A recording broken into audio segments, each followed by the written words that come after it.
할렐루야. 오늘은 7월 마지막 주일이고 또 마지막 날입니다. 하나님께서 늘 우리와 함께 하시기를 간절히 소망합니다. 예전에 우리 교회 성도님들과 또 이렇게 장로님들과 산에를 자주 다녔는데 한 장로님이 그러더라고요. 10년 전에 열심히 운동한 것이 지금 나타난다. 그러면서 40대에 운동을 열심히 하면 50대를 건강하게 살고, 또 50대에 운동을 열심히 하면 60대에 건강하게 살 수 있다는 이야기를 이렇게 산에를 다니면서 들은 적이 있습니다. 그래서 제가 40대에 되게 운동을 열심히 했거든요. 그래서 50대에 코로나 재앙도 잘 이기고 또 이 폭염 속에서 잠을 잘 잘 수 있어서 하나님께 감사드립니다. 근데 지금 50대 운동을 안 하고 있어서 60대가 걱정이 되기는 합니다. 이 이야기는 무엇입니까? 오늘 우리가 살아가는 모든 삶의 모습은 과거에 10년 전에 어떤 씨앗을 심었느냐가 오늘날 우리에게 나타나고 있다는 겁니다. 이게 건강하고만 관련된 겁니까? 오늘 본문이 히스기야에게도 오늘 본문에서 동일하게 나타나고 있습니다. 한번 봐볼까요? 오늘 18장 2절하고 13절을 비교해 보면 25, 20대에 히스기야가 왕이 되었습니다. 근데 정확하게 14년이지만 30대에 20만의 아수르 대군이 침략했단 말입니다. 세상을 다 정복하고 평정한 아수르 대군이. 근데 30대에 14년 후에 그 아수르 대군을 물리칠 수 있는 그 은혜는 히스기야가 20대 중반에 왕이 되어서 그 20대를 어떻게 보내며 어떤 믿음의 씨앗을 심었느냐가 정확하게 14년 후에 30대 후반에 그의 인생의 열매로, 그의 인생의 결과로 나타납니다. 우리는 히스기야 왕을 살펴보면 대부분 정말 히스기야의 전성기 시절 아수르 대군 20만을 물리친 그 장면을 보면서 우리도 승리하자고 외칩니다. 그러나 그 열매가 있기까지는 젊은 시절에 히스기야가 하나님 앞에 어떤 믿음의 씨앗을 심었느냐가 10년 후에 아수르 대군을 그 인생의 위기를 극복할 수 있느냐와 연결이 되어 있다는 겁니다. 그래서 오늘도 우리는 사실 오늘의 우리의 삶의 모든 문제는 10년 전의 과거에 어떤 믿음의 씨앗을 심었느냐가 오늘날 우리에게 히스기야 왕처럼 나타나고 있고, 또 오늘 우리가 어떤 믿음의 씨앗을 심고 있느냐가 10년 후에 어떤 열매를 거둘 건지로 나타날 수밖에 없다는 것. 그래서 우리는 히스기야의 최고의 전성기를 보는 것이 아니라 히스기야가 초창기에 20대 중반 시절에 왕이 되었을 때 하나님 앞에 어떤 믿음의 씨앗을 심었는지를 깨닫고, 우리도 오늘 하나님 앞에 정말 믿음의 씨앗들을 심어서 정말 우리 10년 후에 또한 우리 인생의 노년에 아름다운 열매가 맺어지는 은혜의 역사가 있기를 간절히 소망합니다.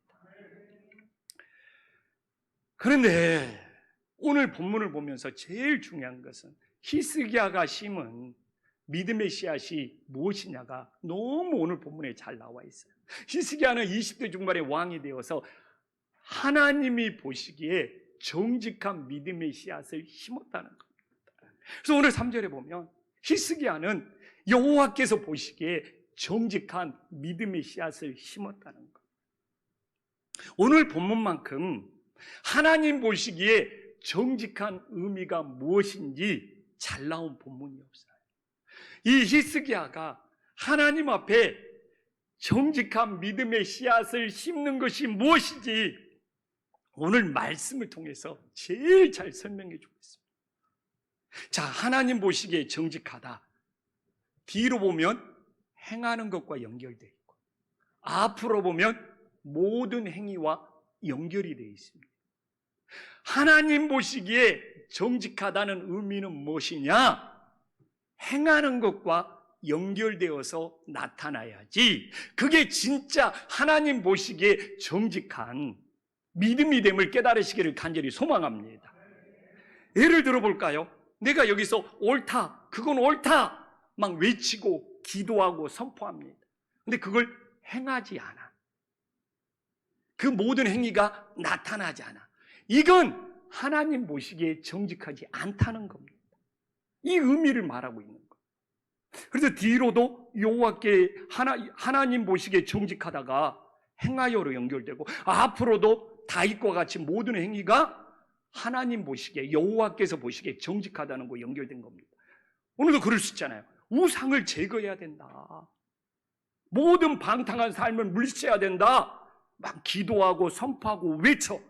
근데 행위로 나타나지 않아. 행하는 것으로 나타나지 않아. 이건 하나님 보시기에 정직하게 행하지 않는다는 겁니다.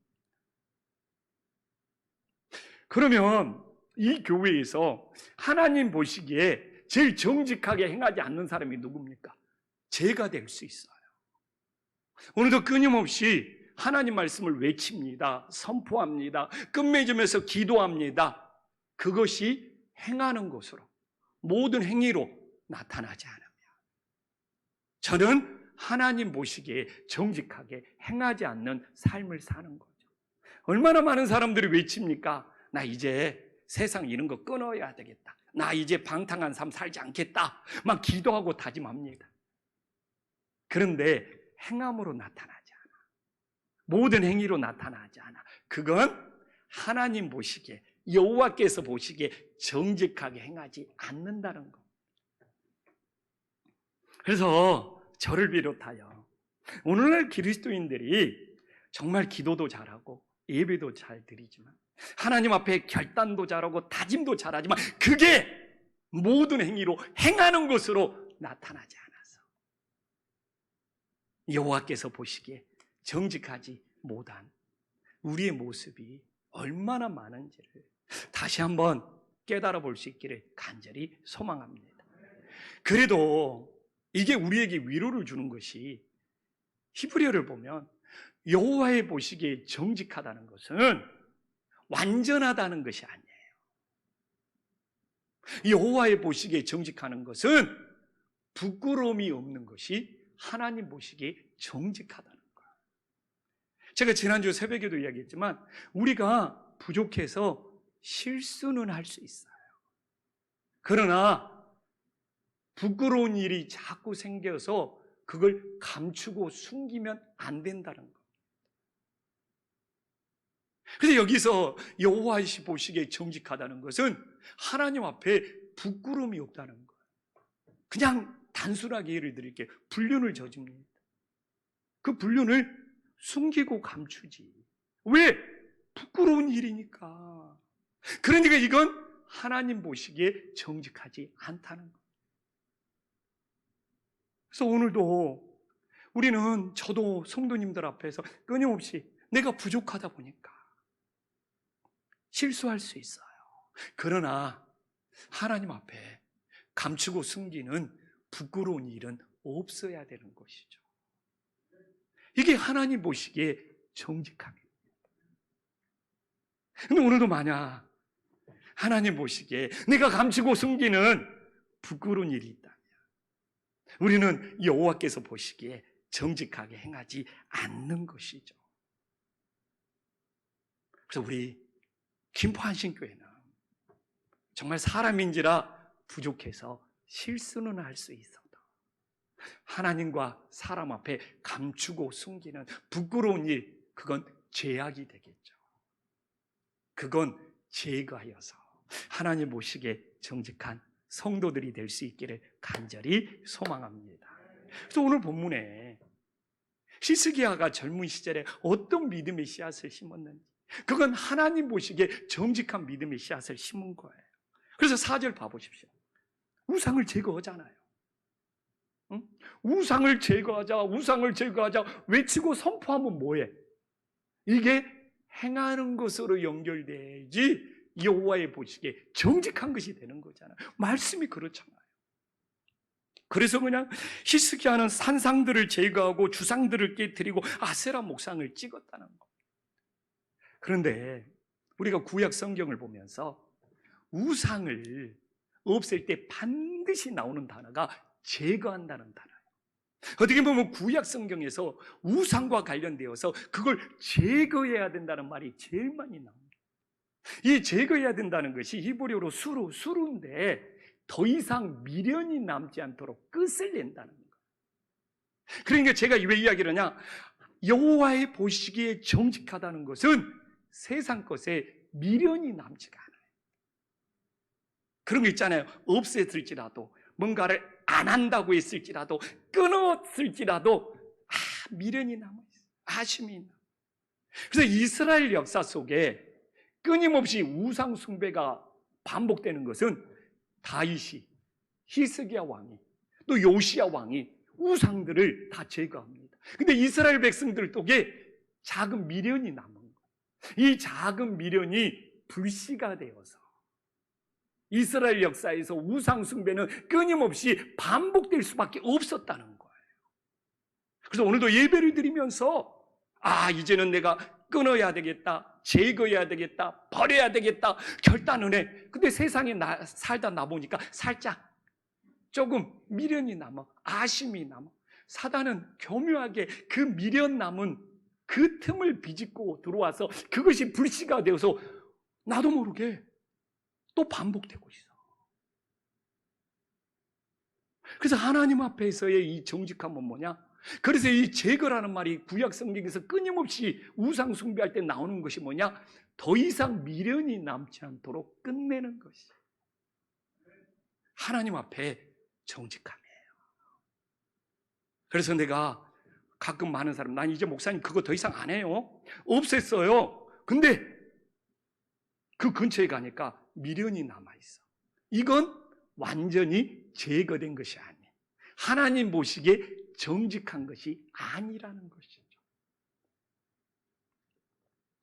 그래서 우리가 오늘 히스기야, 오늘 본문만큼 하나님 보시기에, 여호와께서 보시기에 정직한 것이 뭐냐? 옳다고 기도만 하는 것이 아니라 그게 행함으로 나타나야 되고, 또한은 내가 제거했을 때 더 이상 미련이 남지 않도록 끝을 내는 것이, 그게 진짜 하나님 보시기에 정직함이 됨을 믿으시기를 간절히 소망합니다. 그 정직함이 없으면 진짜 또다시 반복될 수밖에 없다는 것을 반드시 기억하기를 간절히 소망합니다. 그리고 히스기야가 여호와의 보시기에 정직하다고 전곡을 찌르는 것이 무엇입니까? 오늘 4절에 나오잖아요. 우리의 신앙이 변질되면 안 돼. 우리가 하나님 아버지 앞에 변질되지 않는 것이 하나님 보시기에 정직함이 됨을 믿으시기를 간절히 소망합니다. 한국교회가요, 열정도 있어요, 뜨거움도 있어요. 근데 하나님 말씀 앞에 대충대충 설렁설렁해요. 그러니까 그 열정, 그 뜨거움이 세상에 빛이 되고 소금이 되지 못해요. 오늘 우리가 그 열정에, 그 뜨거움에 하나님 앞에 정직함은 뭐냐? 말로만 하는 것이 아니라 진짜 행함으로 나타나야 된다. 정말 미련 없이 제거가 돼야 된다. 우리가 정말 주님을 섬기는 것이 처음부터 끝까지 변질되는 것이 없어야 된다. 이런 말씀을 구체적으로 알고 뜨거움과 열정이 있으면 세상에 소금과 빛이 될 텐데, 이상하게 그냥 뭔가 막 행사나 이런 것은 뜨거움과 열정이 있는데 말씀 앞에서는 대충대충 설렁설렁요. 오늘 이건 민수기 14장에 나오는 말씀이잖아. 민수기 21장에 이스라엘 백성들이 광야의 길을 가다가 출애굽해서 우회한다는 거예요. 돌아간다는 거예요. 이게 그 광야에서 길을 돌아간다고 민수기 21장에 보면 이스라엘 백성들이 하나님을 향해서 원망하고 불평해. 근데 이게 정도가 지나치잖아요. 하나님은 그들을 살리려고 우회시키는 건데. 그러니까 광야에서 불뱀들이 나와가지고 이스라엘 백성들을 물었어요. 그래서 오늘 이 민수기 21장 8절에 보니까 그래도 모세가 긍휼의 마음으로 이스라엘 백성들을 살려달라고 기도하니까 하나님께서 그러면 좀 불뱀에 물려 죽어가고 있으니까 구리뱀, 노뱀을 나무에 달아서 올려라. 그리고 중요한 것은 바라본 자, 믿음으로 바라본 자는 치료받을 거고 보지 않는 자는 독이 퍼져서 죽는 거예요. 근데 문제는 무엇입니까? 이 구리뱀, 이 노뱀이 하나님의 도구로 사용되었지 않습니까? 근데 오늘 다시 4절을 봐봅시다. 4절을 봐봅시다. 와, 히스기야 시대까지 그 노뱀을 분양하고 있어. 그 노뱀을 우상으로 섬기고 있어. 변질되어 버리는 것이죠. 하나님의 도구로 사용되었으면 그걸 도구로 사용한 하나님을 분양하고 높여야 되는데 하나님은 없어져 버리고 이 노뱀이 고쳐졌대. 그러면서 그 노뱀을 분양하는 우상 숭배로 변질이 되어버린다는 겁니다. 그러나 실제로 봐보십시오. 이 구리뱀, 이 노뱀이 변질된 겁니까? 아니잖아요. 이스라엘 백성들이 변질된 거지. 무슨 구리뱀이 노뱀이 이랬다 저랬다 하겠어요. 그걸 바라보는 이스라엘 백성들의 마음이 변질된 거지. 그래서 하나님 보시기에 정직함은 뭐냐? 하나님을 향하는 우리의 신앙이 변질되지 않는 거. 이게 하나님 보시기에 정직하다는 거예요. 우리는 교회를 몇십 년 다닙니다. 하나님 보시기에 정직함이 뭐예요? 물어보면 우리 성도님들은 어떻게 대답할 거예요? 저는 이게 중요한 문제고 이런 것들이 말씀이 약한 우리 신앙의 약점이 되는 거예요. 하나님 보시기에 정직한 것은 우리가 기도한 대로, 우리가 믿는 대로 그것이 행함으로 나타나는 것이 하나님이 볼 때 정직하게 보이는 거예요. 내가 정말 세상 것을 제거했을 때 더 이상 미련이 남지 않도록 끝을 내는 것이 하나님 보시기에 정직한 거예요. 정말 이 누수단 사건을 보면서 내가 하나님을 향한 그 초심이 끝까지 변질되지 않는 것이 하나님 보시기에 정직함이라는 그런 말씀에 경고함이 있으면 우리 신앙이 변질되겠습니까? 다시 세상으로 돌아가겠습니까?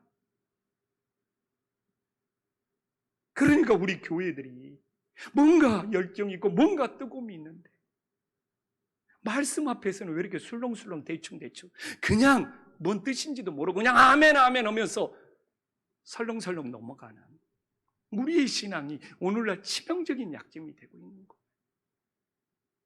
그래서 히스기야는 형통했습니다. 하나님 보시기에 정직했기 때문에 히스기야는 형통했습니다.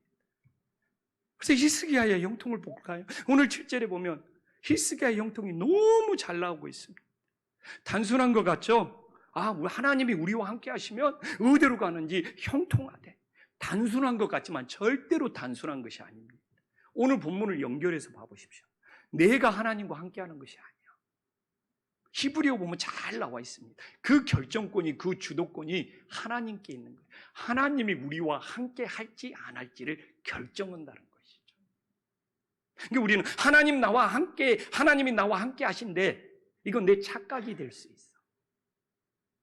하나님이 나와 함께 해달라고 우리는 기도할 뿐이고 하나님이 나와 함께 할 수 있도록 부끄럼 없이 정직하게 행하며 살아야 되는 거예요. 생각해 보십시오. 방탕하게 살면서 우상에 대한 미련이 남아있으면서 하나님이 나와 함께 하신데 착각이에요. 아니 우상을 제거하지 못하고 미련이 남아서 그렇게 살면서도 하나님이 나와 함께 하신데 그래서 오늘 히브리어는 하나님이 주어요. 하나님이 결정권, 주도권을 가지고 있다는 거. 말씀의 디테일을 놓치지 마십시오. 하나님이 그냥 함께 한다는 아니에요. 하나님이 우리와 함께 할 때 하나님이 우리와 함께 할 것인지 안 할 것인지를 하나님이 결정하신다는 거예요. 봐보십시오. 하나님이 주어예요. 근데 우리는 그냥 내가 하나님과 함께 하고 싶으면 언제든지 함께 할 줄 알아. 우리는 하나님과 함께 할 수 있도록 살아야 되는 거예요. 내가 하나님과 함께 할수록 살지 못하는. 그래서 지난주 로마서에도 너무 하나님이 내버려 두시는 거예요. 로마서 1장 24절에 보면 내버려 두시는 거. 왜? 정욕대로 살아가요. 그래서 로마서 1장 24절도 계속 내버려 둔다는 이야기가 나옵니다. 하나님 내 마음에 두기 싫어하면, 하나님 앞에서 그냥 상실한 마음대로 살아가면 하나님은 내버려 두시는 거예요. 그래서 저는 지난주에 이 로마서 1장 후반부를 보면서 하나님이 나와 함께 해주신다는 그것이 얼마나 큰 은혜인 줄.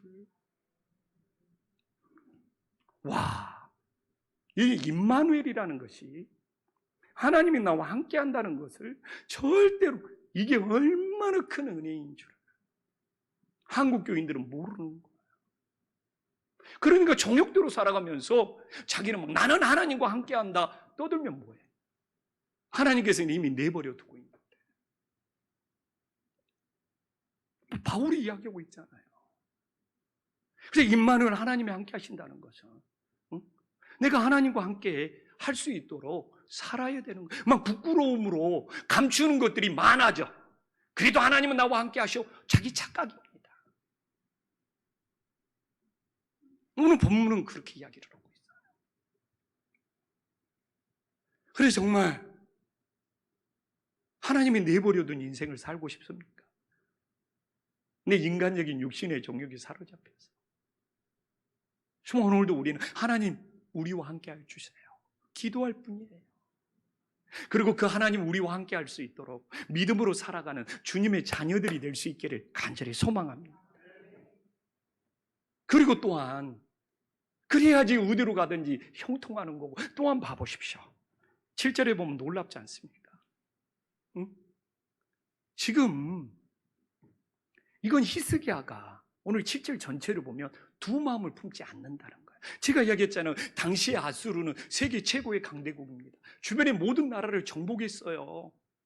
그리고 주변의 모든 나라가 조공을 바칩니다. 근데 히스기야가 나 배반해서 섬기지 않겠다, 목숨 거는 거예요. 두 마음 품지 않겠다는 거예요. 왜냐하면 왜 그럴 수밖에 없습니까? 7장 전반부에 나와 있잖아요. 지금 하나님이 이미 함께 하심으로 형통하고 있는데, 근데 아수르 왕을 비유를 맞춰. 얼마든지 그럴 수 있잖아요. 우리끼리는 하나님 섬기면서 아수르 왕 비유도 맞추고 조공도 바치면서. 근데 히스기야는 이렇게 두 마음을 가질 수가 없었어. 우리도 그렇잖아요. 교회 오면 교회 방식대로 예배 드리고, 또 세상에 나가면 그냥 세상의 방법대로 어울리는 것이 좀 편한 사람이야. 좀 충돌하지 않고 사는 길이야. 이렇게 두 마음을 품고 살아가면서 어떻게 형통함을 기대할 수 있느냐. 그래서 많은 사람들이 나는 하나님 믿는데 왜 형통하지 않습니까? 두 마음을 품고 살아가는지를 돌아봐야 돼요. 오늘 이 7절 전반부와 후반부를 봐보십시오. 그렇기 때문에 히스기야는 공개적으로 나는 당시 최고의 강대국이었지만 아수르 배반하고 섬기지 않겠다. 이게 두 마음을 품지 않고 한 마음으로. 왜 그럽니까? 야고보서도 1장 7절 8절에 정확히 나오지 않습니까? 거꾸로 봐도 돼요. 두 마음을 품고 정함이 없으면 얻는 것을 기대하지 말라고 그러잖아요. 하나님 앞에서는 하나님 앞에 얻을 수 없으면 형통할 수 없는 거예요. 그래서 많은 부분들이 기도의 응답이 안 되는 것이 두 마음을 품어요. 나 하나님 앞에 예배하는데, 나 하나님 앞에 기도하는데, 근데 또 세상에 가면, 제가 말했잖아요. 세상 거 제거하지 못하고 미련 가지고 살아가면 그게 두 마음이 되는 거예요. 그러면서 내 인생 왜 형통하지 않느냐. 근데 저는 이렇게 목회자로 살다 보니까 보여요. 그냥 교회 와서는 아멘 아멘 막 잘하고만 그러는데, 또 밖에 나가면 그냥 밖에 방식대로 살아. 그러면서 하나님이 자기한테 축복해 주실 거라고. 근데 말씀은 안 그러잖아요. 두 마음을 품어서 정함이 없으면 8절부터 그 다음에 7절 주님께 얻기를 생각하지 말라고. 말씀은 정직합니다. 그래서 우리가 한 마음을 품고 주님께 나갈 때 그게 놀라운 형통의 비결이 됨을 믿으시기를 간절히 소망합니다. 또한 봐보십시오. 오늘 8절에 보면 이게 작은 승리가 모여서 큰 승리가 되는 거예요. 사실 블레셋을 점령한 거 큰 승리 아니거든요. 블레셋 입장에서 생각해 보십시오. 아수르가 자기 나라를 다스리나, 이스라엘, 이 유대가 자기 나라를 다스리나. 지금 블레셋은 이미 힘을 잃어버린 상태예요. 토진개찐이에요. 50보 100보예요. 나라가 힘이 없는데 아수르가 와서 자기 나라를 다스리나, 유다가 와서 자기 나라를 다스리나 별 상관이 없어요. 이 승리가 별로 큰 의미가 없어. 이 블레셋 백성들 입장에서는 이미 다스림을 받고 있는데 누가 와서 다스려? 이게 뭐냐? 그래도 왜 이걸 굳이 언급하면서 중요한 작은 승리가 모여서 그 작은 승리가 쌓여서 결국 아수르 대군을 물리치는 큰 승리와 연결된다는 것. 운동선수들에게 제일 중요한 것이 뭔지 압니까? 이기는 습관이잖아요. 막 연습 경기에도 맨날 그러면 패배의식에 사로잡혀서 실제 큰 경기에서도 승리를 못 거둔다는 거예요. 근데 그 패배의식을 이기기 위해서는 미니게임에서도 연습게임에도 자꾸 이기는 습관을 가져야지만이 큰 전투, 큰 싸움에서도 이길 수 있다는 것이 운동선수들에게 너무 중요한 것처럼 신앙생활을 하면서도 작은 것을 소홀히 하고 작은 것을 놓치다 보면 막상 큰일이 닥쳤을 때 그 영적 싸움에서 이겨낼 수 없다는 것이죠. 그래서 히스기야가 이런 어떻게 보면 작은 승리일지라도 하나님과 함께함으로 이 승리를 거두다 보니까 아수르 대군 20만이 왔을 때도 하나님이 함께 하시면 이 큰 승리도 이길 수 있다고 정말 믿음으로 주님을 의지하면서 영적 싸움에서 그 큰 싸움에서 승리하잖아요. 저는 그래요. 오늘날 우리 신앙의 가장 치명적인 약점이 뭐냐? 자꾸 작은 것을 소홀히 하다 보니까 그 작은 것을 소홀히 하는 것이 쌓여서 정작 큰 일까지도 놓쳐버리는 경우가 허다는 것이죠. 그냥 작은 유혹들을 가볍게 생각하다가 시시하게 생각하다가 그 작은 유혹들에게 자꾸 무너지다 보니까 나중에는 큰 유혹에도 넘어져 버리더라는 것이죠. 그래서 제가 오늘 주일날은 큰 예배입니까? 그래서 내가 새벽 기도를 소홀히 해버리면 나는 이 주일날도 영적인 싸움을 이길 수 없는 거예요. 저는 목회자잖아요. 그렇게 주중에 내가 새벽 기도를 어떻게 했는가? 내가 어떻게 한 주간을 그 작은 일들을 어떻게 살았느냐가 오늘 이 주일날에도 성령 하나님께서 얼마나 크게 역사하는지를 결정하는다는 거예요.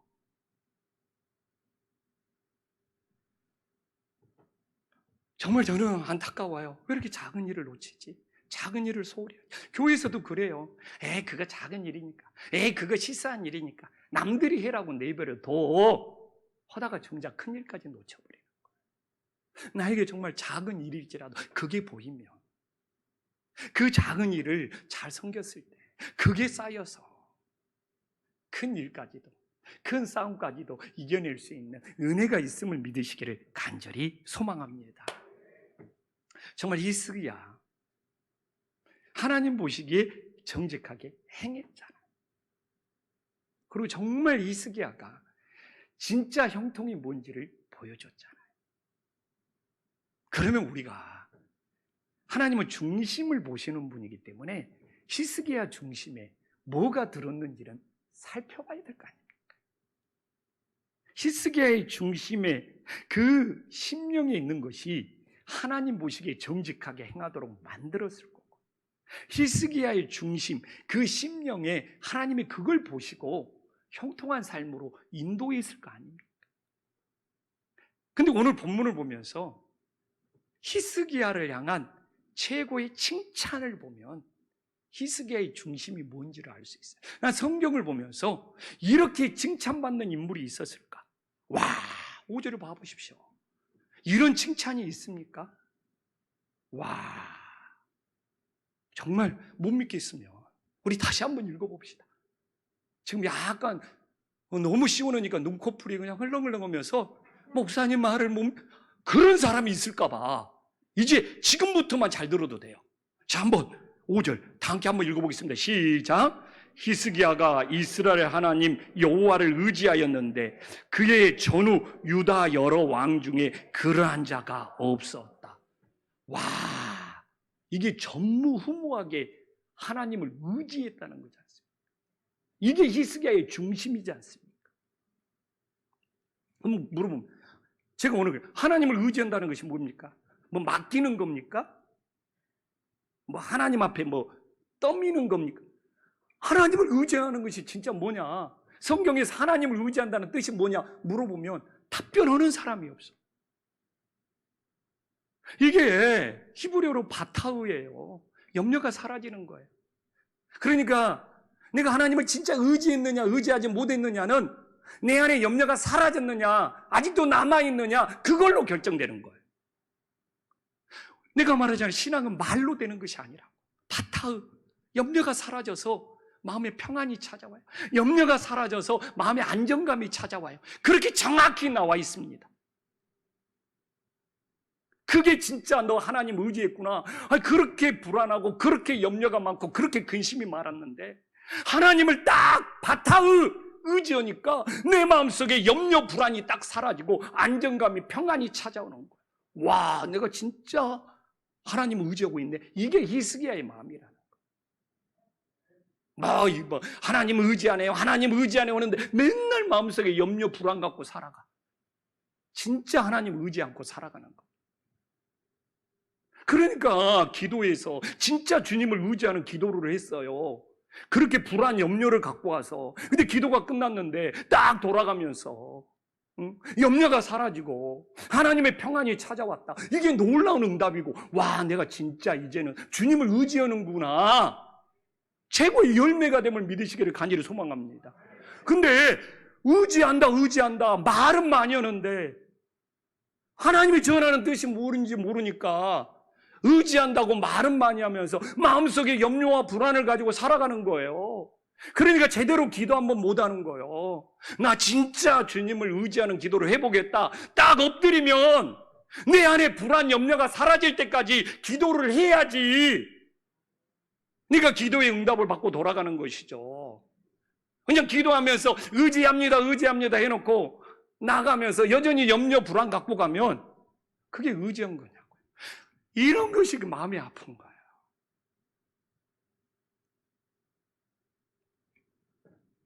근데 봐보십시오. 히스기야 시대를 봐보십시오. 풍전등화, 격변의 시기.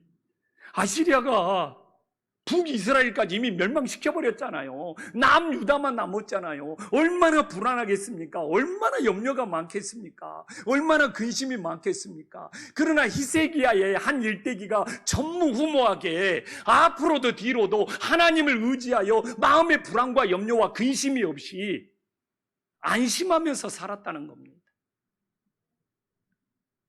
그냥 평안한 시대에 살면서 이런 일이 사는 것이 아니라 풍전등화와 같은 최고 위기 시대. 오늘날도 똑같지 않습니까? 기후재앙, 코로나 재앙, 전쟁의 재앙, 히스기야 시대와 정말 비슷한 거예요. 오버랩이 되는 거예요. 이럴 때 진짜 여호와를 의지한다는 것은 무엇이냐? 내가 정말 하나님을 의지하기에 내 안에 염려 불안이 사라져서 하나님의 주시는 평안을 누릴 수 있기를 간절히 소망합니다.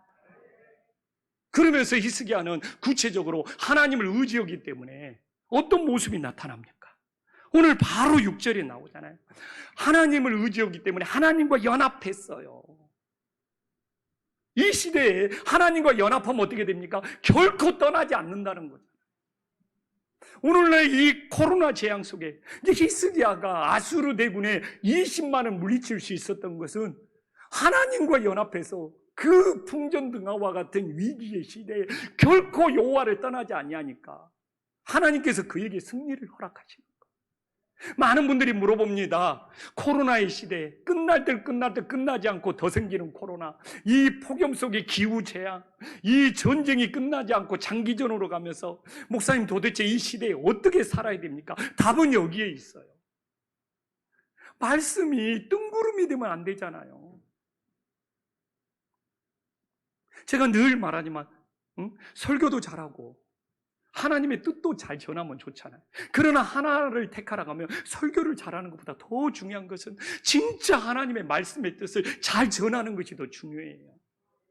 그래가지고 그 설교가 잘하는 것이면 좋겠죠. 그러나 굳이 하나를 택하라고 하면 내가 설교를 잘하기 위해서 그 뜻을 눈 감아 버리는 것이 아니라 오히려 나는 하나님의 뜻을 마음을 다해서 전할 뿐이고 그 나머지는 성령 하나님이 역사하시는 거죠.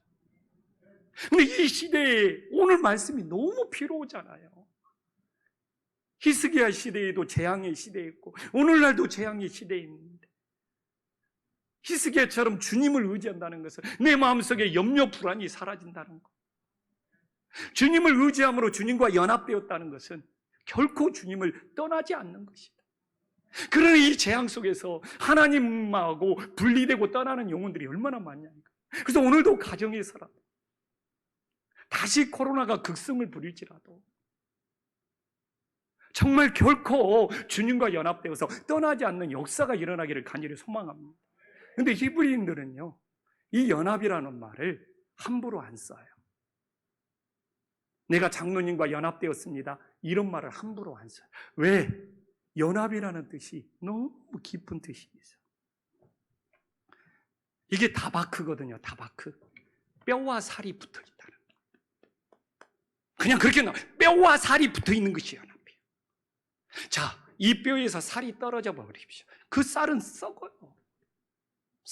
여기서 다바크 연합. 그래서 히브리인들은 연합이라는 말을 함부로 안 써. 아, 우리 교회가 다 연합되어 뼈와 살처럼 붙어 있는.